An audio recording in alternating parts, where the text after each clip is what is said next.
M Mukesh MLA-ക്കെതിരെ നടപടിയെടുക്കാൻ CPIM നേതൃത്വം മടിച്ചു നിൽക്കുമ്പോൾ അന്വേഷണത്തോട് തന്നെ മുഖം തിരിച്ച് മുകേഷ് സഹകരിക്കുമെന്ന് കോടതിയിൽ ഉറപ്പ് നൽകിയിട്ടും ഫ്ളാറ്റിൽ തെളിവ് ശേഖരണത്തിനെത്തിയ അന്വേഷണ സംഘത്തിന് MLA താക്കോൽ കൈമാറിയില്ല.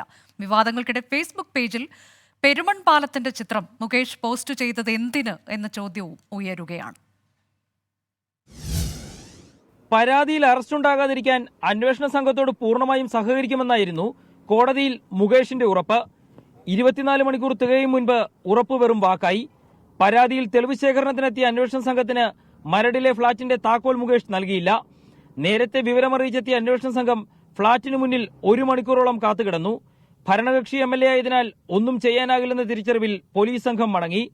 പീഡനമുണ്ടായത് മരടിലെ മുകേഷിന്റെ ഫ്ളാറ്റിൽ വെച്ചാണെന്ന മൊഴിയുള്ളതിനാൽ ഫ്ളാറ്റിലെ തെളിവെടുപ്പ് അന്വേഷണ സംഘത്തിന് ഒഴിവാക്കാനാകില്ല. അടുത്ത ദിവസം താക്കോലെത്തിച്ചു നൽകണമെന്ന് മുകേഷിനോട് വീണ്ടും ആവശ്യപ്പെട്ടിട്ടുണ്ട്. ഫ്ളാറ്റിന്റെ 2 താക്കോലുകളും മുകേഷിന്റെ കൈവശമെന്നാണ് കെയർടേക്കർ പോലീസിനെ അറിയിച്ചത്. നിസ്സഹകരണം അന്വേഷണത്തെ വൈകിപ്പിക്കുമെന്നാണ് പോലീസിന്റെ വിലയിരുത്തൽ. അതിനിടെ MLA പദവിയിൽ നിന്നുള്ള രാജി ഉൾപ്പെടെയുള്ള കാര്യങ്ങളിൽ നടപടിക്ക് CPM മടിച്ചു നിൽക്കുമ്പോഴാണ് മുകേഷിന്റെ നിസ്സഹകരണം. താൻ തന്നെയാണ് MLA എന്ന് പറയാതെ പറയുന്നതിനാണോ മുകേഷിന്റെ പുതിയ ഫേസ്ബുക്ക് പോസ്റ്റ് എന്നും വ്യാഖ്യാനമുണ്ട്.